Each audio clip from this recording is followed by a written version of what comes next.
ಮಕ್ಕಳೇ, ಈ ನೀರಿನಿಂದ ಈ ಗ್ಲಾಸನ್ನು ನಾವೀಗ ತುಂಬಿಸೋಣ. ಫಸ್ಟ್ ಇದ್ರಾಗ ನೀರು ಹಾಕಿ ಗ್ಲಾಸಿಗೆ ಹಾಕ್ತೀವಿ. ಎಷ್ಟು ಸಲ ಹಾಕಿದ್ರೆ ತುಂಬತೈತಿ ನೋಡ್ರಿ. ಒಂದು ಸಾರಿ, 2 ಸಾರಿ,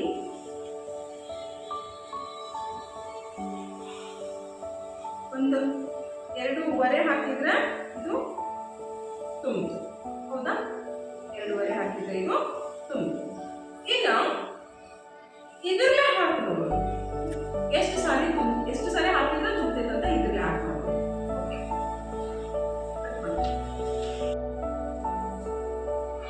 ಅದಕ್ಕಿಂತ ಸಾಂಗ್ ಐತೆ ಹೋದಿಲ್ಲ. 1 2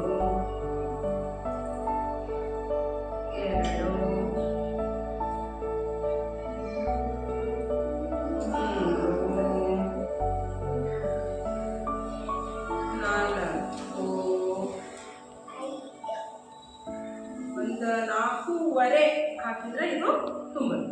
ಇದು ಜಾಸ್ತಿ ಸಲ ಹಾಕಿದ್ರೆ ತುಂಬುತ್ತೆ. ಇದು ಸ್ವಲ್ಪ ಕಡಿಮೆ ಸಲ ಹಾಕಿದ್ರೆ ತುಂಬಿಬಿಡುತ್ತೆ. ಗೊತ್ತಾಯ್ತಾ? ಓಕೆ ಮಕ್ಕಳೇ, ಈ ಬೋರ್ಡ್ ಮೇಲೆ ನಾನು ಕೆಲವೊಂದಿಷ್ಟು ಪದಗಳನ್ನ ಬರೆದಿದ್ದೀನಿ. ನೀವೇನ್ ಮಾಡ್ಬೇಕಂತ, ಈ ಪದಗಳಲ್ಲಿ ಒಂದು ಮಾತ್ರ ಗುಂಪಿಗೆ ಸೇರದ ಪದ ಇರ್ತೈತಿ. ಅದನ್ನ ನೀವು ಯಾವುದು ಅಂತ ಗುರುತಿಸಿ ಹೇಳ್ಬೇಕು. ಉದಾಹರಣೆ ಹೇಳ್ಬೇಕಂದ್ರೆ ಇಲ್ಲಿ ವಚನ, ವದನ, ವರ, ನಟ ಅಂತ ಬರೆದಿದ್ದೀನಿ. ಇಲ್ಲಿ ಎಲ್ಲಾ ಪದಗಳು ಒಂದೇ ಅಕ್ಷರದಿಂದ ಪ್ರಾರಂಭ ಆದವು. ಆದ್ರೆ ಒಂದು ಮಾತ್ರ ಬೇರೆ ಇದೆ. ಇಲ್ಲಿ ಇದು ಯಾವ ಅಕ್ಷರ? ವ ವಚನ, ವ ವದನ, ವ ವರ. ಇಲ್ಲಿ ಹಾಗಿದ್ರೆ ಇದು ಒಂದೇ ಗುಂಪಿಗೆ ಸೇರಂಗಿಲ್ಲ. ಇದನ್ನ ನಾವೇನ್ ಮಾಡ್ಬೇಕು? ಗುಂಪಿಗೆ ಸೇರಿದ ಪದ ಅನ್ಬೇಕು. ಇಲ್ಲಿ ಕರ, ಮರ, ಕಸ, ಕರ. ಇದ್ರೊಳಗೆ ಯಾವುದು? Very nice. ಮರ ಇದು ಗುಂಪಿಗೆ ಸೇರಂಗಿಲ್ಲ. ಚರಕ, ಚಮಚ, ಅರಸ, ಚಲನ. Very nice children. ಅರಸ, ವೆರಿ ನೈಸ್.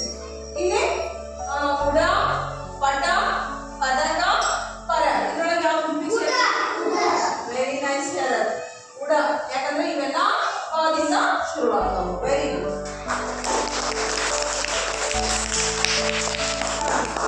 ಮಕ್ಕಳೇ, ಇದೇನು? ಹವಾಮಾನ ನಕ್ಷೆ. ಹೊರಗಡೆ ಹೇಗಿದೆ ವಾತಾವರಣ? ಗಾಳಿ ಬೀಸಾಗತೈತಿ ಮತ್ತ ಮೋಡ ಆಗೈತಿ. ಮೋಡ ಆದ್ರೆ ನಾವ್ ಏನಂತ ಹಾಕ್ಬೇಕು?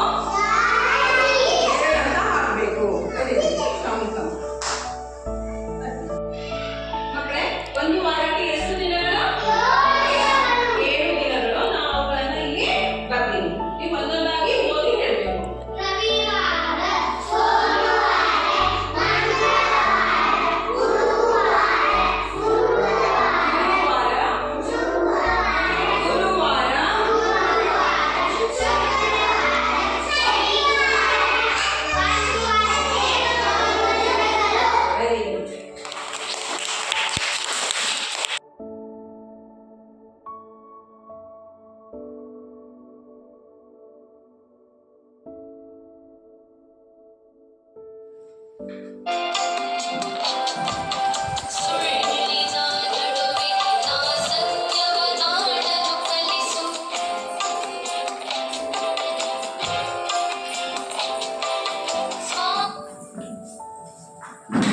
ಚೇರ್ ಎಲ್ಲೈತೆ ಅಲ್ಲಿ ಕುಂದಿರ್ಬೇಕು. ಎಲ್ಲಿ ಖಾಲಿ ಅದ ಅಲ್ಲೇ. ಹಾಂ, ಎಸ್.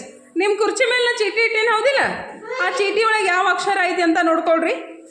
ಹಾಂ, ಬಸವರಾಜ್ ಯಾವ ಅಕ್ಷರ? ದ. ವೇದ? ಎಲ್ಲಪ್ಪ? ಗ. ಸನ್ನಿಧಿ? ಅ. ಈ ಕಡೆ ಶರತ್? ಮ. ಶ್ರಾವಣಿ? ಸ. Very good.